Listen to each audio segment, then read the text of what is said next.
kabar bahwa Hasto Kristianto ditetapkan tersangka oleh KPK, kita akan terhubung dengan Boyamin Saiman, Ketua Masyarakat Anti Korupsi Indonesia. Selamat pagi, Assalamualaikum Pak Boyamin.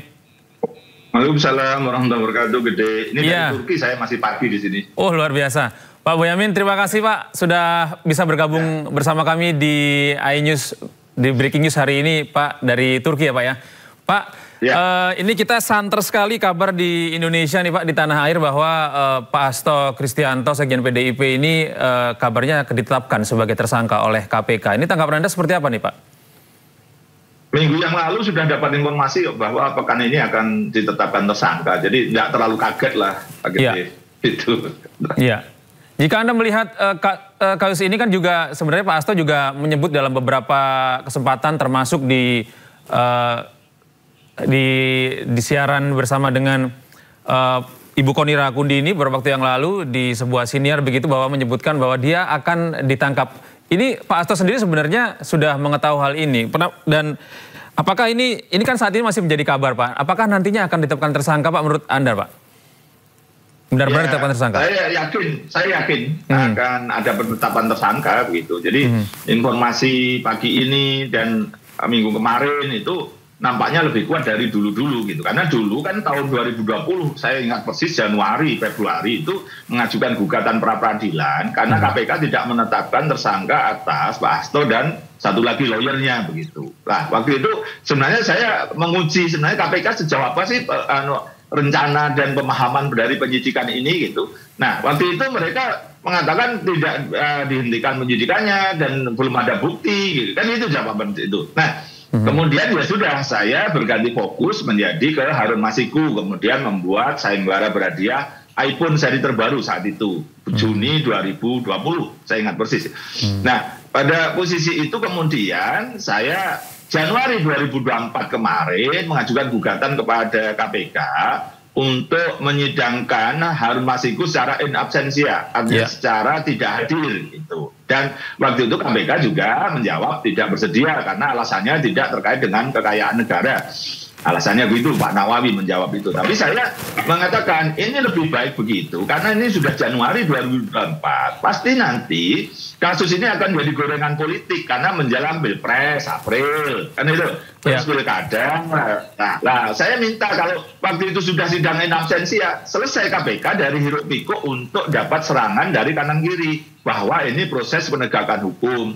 Nah, di situ kan bisa diklarifikasi pada saat sidang secara terbuka. Apa peran Pak Hasto? Apakah dia layak turut serta terkait dengan uang yang mengalir? Gitu. Apakah dia tahu atau dia bahkan ada iuran di situ misalnya? Gitu kan. Kalau tidak ya sudah misalnya kan gitu. Ini selesai pada Harun Masiku sampai tertangkap, nanti Harun Masiku diklarifikasi. Jadi sebenarnya saya apapun disclaimer di sini tetap mendukung KPK memberantas korupsi yang secara benar gitu loh. Jadi yang kuat, yang tidak menimbulkan hiruk pikuk menjadi serangan kepada KPK. Karena KPK dalam memberantas korupsi kan tetap perlu dukungan masyarakat. Nah, masyarakat ini kan jangan sampai terbelah sebenarnya ini antara pro dan kontra. Nah, itu supaya tidak pro kontra sebenarnya Harun Masiku yang disasar dulu dengan sidang in absentia. Dan sidangnya yang kedua ini besok tanggal 30 ini sudah mulai loh sidang perdana. Menurut saya ya sabar aja lah KPK, jangan buru-buru menetapkan tersangka Hasto, tunggu aja ini kalau memang diperintahkan sidangan absentia, kita selesaikan episode itu dulu, gitu Gede. Iya, Pak, kalau Anda melihat situasinya, kenapa saat ini begitu Pak? Padahal ini kan kasus cukup lama begitu Pak, Anda bilang tadi 2020 ya Pak ya. Nah, ini pada saat ini, kenapa pada akhirnya berita yang cukup berhembus kuat ini, bahwa Hasto Kristianto akan ditetapkan oleh KPK? Ya, ini menjadi kita tidak bisa menafikan ini urusan politik gitu Pak. Bahwa PDIP dan Hasto menjadi sangat kritis, menjadi sangat oposisi gitu. Tapi sebenarnya saya juga panjang perjalanan saya dengan PDIP itu tahun 1996 kan saya itu koordinator lapangan TPDI, Tim Pembela Demokrasi Indonesia, yang mengajukan gugatan ke Pengadilan Semarang waktu itu. Selain yang Jakarta, jadi satu-satunya di luar Jakarta kita yang mengajukan gugatan atas pembegalan kira-kira gitu PDIP oleh pihak penguasa saat itu gitu. Dan waktu itu bisa malah mengkapitalisasi, akhirnya PDIP dapat keuntungan. Nah sekarang apakah ini nanti dapat keuntungan politik dari proses-proses ini? Ya, apakah kalau hukumnya nanti bisa dibuka seterang-terangnya, mungkin PDIP agak mendapatkan sesuatu yang negatif atau kurang misalnya. Ya kita lihat aja, kita tunggu. Saya menyarankan teman-teman PDIP untuk tetap substantif, jangan terlalu emosional. Saya kira KPK juga begitu, tetap saya netral, berikan bukti yang kuat, sampaikan dengan jelas apa dugaan-dugaan yang menjadikan Hasto Kristianto itu menjadi tersangka. Misalnya diduga mengetahui uang yang mengalir dari permintaan 900 menjadi 600 itu. Apakah itu misalnya uang itu berasal dari Hasto, dipinjami misalnya gitu. Tapi kalau tidak ya jangan dipaksakan. Nah, nanti karena ini menjadi politis sekali, karena apapun sekarang Pak Hasto dan PDIP itu di luar kekuasaan dan menjadi oposisi gitu. Ini yang menurut saya menjadi sesuatu yang KPK harus waspada dan hati-hati itu. Masih. Iya.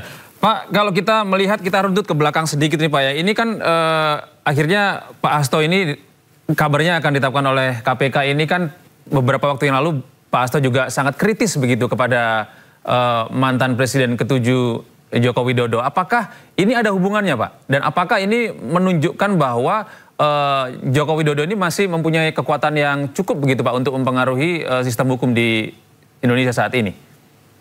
Sebagai politisi Orde Baru, saya kan DPRD Solo tahun 1997, termuda masih kuliah saat itu, melihat begini ini, ya tidak bisa dipungkiri, ini memang ada faktor politiknya gitu. Dan itulah yang menjadikan proses ini menjadi hiruk pikuk gitu kan. Kalau mau kasus yang besar itu misalnya Paulus Thanos buron udah lama, tidak diupayakan untuk dipulangkan misalnya di Singapura gitu. Atau Kirana Kotama yang terkait dengan PT PAL Surabaya misalnya, itu buron-buron yang sebenarnya merugikan keuangan negara malahan, tapi tidak diburu gitu. Tapi karena memang ini faktor seksinya kan memang ada. Ada Pak Hasto ini memang politis itu, mau tidak mau kita akui posisi inilah yang menjadikan KPK ini apakah nanti akan mengkapitalisasi bahwa dia pun juga tetap menuntaskan perkara besar terkait dengan politik, itu ya kita tunggu aja gitu. Iya. Kalau beberapa waktu yang lalu kita juga melihat bahwa Pak Yasona juga sempat dipanggil oleh KPK dan kita tahu sendiri bahwa Pak Yasona adalah bagian dari PDIP. Apakah ini memang ada upaya Pak memang untuk menggerogoti PDIP ini Pak? Melihatnya begini, apakah sekarang kalau misalnya itu Pak Yasona boleh bercerita begitu dalam berita acara pemeriksaan, apakah ada pertanyaan misalnya atau misalnya di luar BAP misalnya, apakah ditanya apakah Pak Yasona mendukung KPK kalau mentersangkakan Hasto, kalau alat buktinya begini kan itu alat buktinya lengkap meskipun tidak diungkapkan misalnya bisa jadi. Dan Pak Yasona kan pasti menjawab, ya saya dukung kan itu kan. Jadi seakan-akan ini malah KPK meminta dukungan dari Pak Yasona, bisa jadi begitu gitu. Tapi Pak Yasona bisa saja menjawab tidak, tetap saya melihatnya tidak ada cukup bukti, saya tidak mendukung misalnya gitu. Tapi kita tunggu nanti rangkaian kalau itu hanya sebagai Menteri Hukum HAM terkait dengan pergerakan Harun Masiku gitu, ya itu kan direktur aja levelnya, nggak dirjen aja enggak, apalagi menteri gitu. Kalau selaku pengurus DPP PDIP kan semua sudah diminta keterangan Pak Hasto segala macam, jadi ya memang ada drama begitulah. Pak Boyamin, kalau kita tadi sudah berdiskusi dengan Pak Ray Rangkuti begitu bahwa memang urgensi dari penanganan kasus suap ini ya Pak yang diduga melibatkan Hasto Kristianto dan kemudian Harun Masiku. Ini kalau Anda melihat dalam parameter ukuran urgensi ini memang se-urgent itu Pak kasus Harun Masiku ini Pak? Iya. Ketika pada posisi semua urgent lah, tapi banyak kasus-kasus yang sementara ini KPK itu kan selama 5 tahun kan kalah jauh dengan Kejaksaan Agung, perkara-perkara besarnya. Mulai dari Jiwasraya, Asabri, minyak goreng langka dan mahal, itu kan sangat di luar textbook, di luar kebiasaan. Korupsi biasanya kan hanya proyek atau fiktif atau markup atau apalah pada suap gitu. Tapi Kejaksaan Agung mampu menangani perkara-perkara besar, menyangkut hajat hidup orang banyak, kemudian juga tambang nikel, tambang timah, begitu juga bisa ditangani, perkebunan sawit yang sebenarnya itu bisa dianggap sebagai undang-undang perkebunan atau perusakan hutan, tapi bisa dikasuskan korupsi. Minyak goreng langka mahal itu kan hanya penyelundupan sebenarnya, tapi bisa jadi korupsi. Nah, KPK kesannya waktu 5 tahun terakhir kayak penonton gitu, nggak ada perkara-perkara besar yang menendang itu. Nah itu yang semestinya KPK itu saya berharap sebenarnya ini awal kepemimpinan ini konsolidasi untuk pencegahan awal pencegahan korupsi. Misalnya berkomitmen dengan pemerintah untuk mencegah bocor dan bahkan jebol gitu. Proyek BTS Kominfo itu kan 80% kerugiannya, anggaran 10 triliun, tapi ruginya hilangnya 8 triliun, itu kan jebol, banjir, bandang itu. Nah, kita meminta bocor aja, kita turunkan levelnya. Negara maju kan mencegah rembes dan tiris, itu yang sebenarnya agenda utama KPK awal-awal ini. Tapi ya, itu kan pilihan-pilihan. Tetap saya mendukung KPK dengan secara kritis. Kalau ada hal yang kurang, makanya saya gugat pra-peradilan Januari dan juga barusan kemarin untuk meluruskan mereka supaya tidak terseret-seret politik, maka sidangkanlah Harun Masiku secara in absentia tanpa kehadiran terdakwa sehingga bisa diungkap itu. Pak Hasto bisa diminta keterangan sebagai saksi.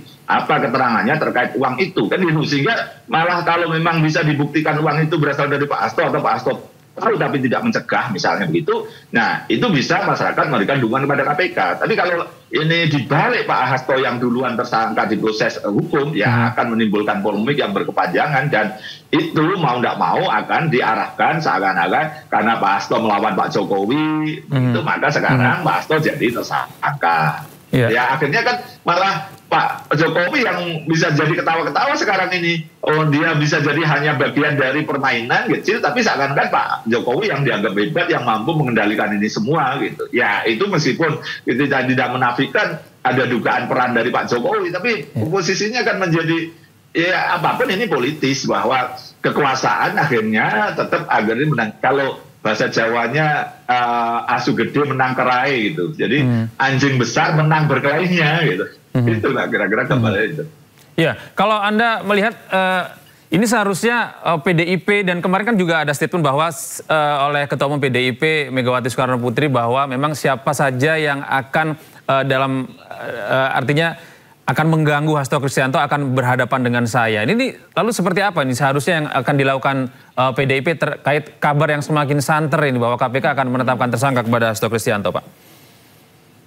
Saya menyarankan sebagai politisi juga gitu, jangan terlalu reaktif dan juga jangan terlalu menjadi sesuatu yang malah blunder. Kalau terlalu reaktif dan emosional itu malah menjadi blunder dan masyarakat tidak simpati. Ikuti proses hukum dengan segala carut marutnya, dengan segala proses-proses hukumnya, bahwa nanti Pak Hasto memang harus masuk penjara, ya tidak apa-apa. Waktu tahun 96-97 kan ada beberapa yang masuk penjara, tapi namun PDIP mendapatkan dukungan masyarakat untuk memenangkan pemilu secara hebat. Gitu. Nah, itu yang menurut saya siapapun ketika ada proses hukum, saya pasti menyarankan jangan reaksioner dan kemudian pada posisi tertentu nanti kebenaran akan terungkap. Dan itu yang harus kita ikuti dan apalagi misalnya nanti KPK pinter nih, bukan menyarankan loh ya. Misalnya kalau Bu Mega benar-benar datang ke KPK malah disambut di depan oleh seluruh pimpinan KPK, digelarkan karpet dengan mewah segala macam. Nah kan malah yang dapat nama baik KPK malah.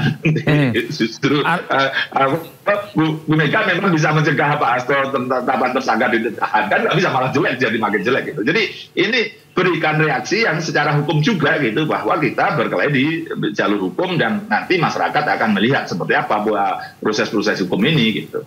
Artinya secara komunikasi politik ini sebenarnya bisa juga dikapitalisasi oleh PDIP maupun sebaliknya oleh KPK begitu Pak ya?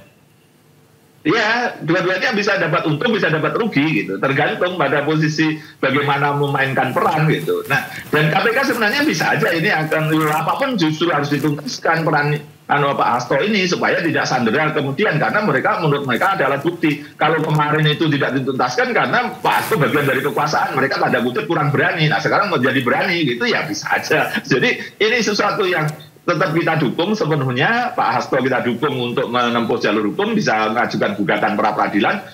Kalau memang ini ada cacat, misalnya seperti terputusnya aliran uang itu yang dipakai Harun itu menyuap itu bukan dari dia misalnya begitu, terus kemudian KPK juga begitu bisa melayani pra peradilan atau mempercepat perkara ini supaya segera terungkap di pengadilan pokok perkaranya. Itu kita dukung semuanya lah prinsipnya itu, dan kita sampaikan kepada masyarakat sebagai ini justru pendidikan hukum, kesadaran hukum. Oh ini tuh, kalau nanti Pak Hasto mengajukan pra peradilan memang ada sesuatu yang kurang misalnya begitu, Mas. Iya. Baik, terima kasih Pak Boyamin Saiman atas informasi Anda dan terima kasih sudah bergabung bersama kami di Breaking News hari ini. Selamat beraktivitas Pak Boyamin, selamat pagi di sana di Turki.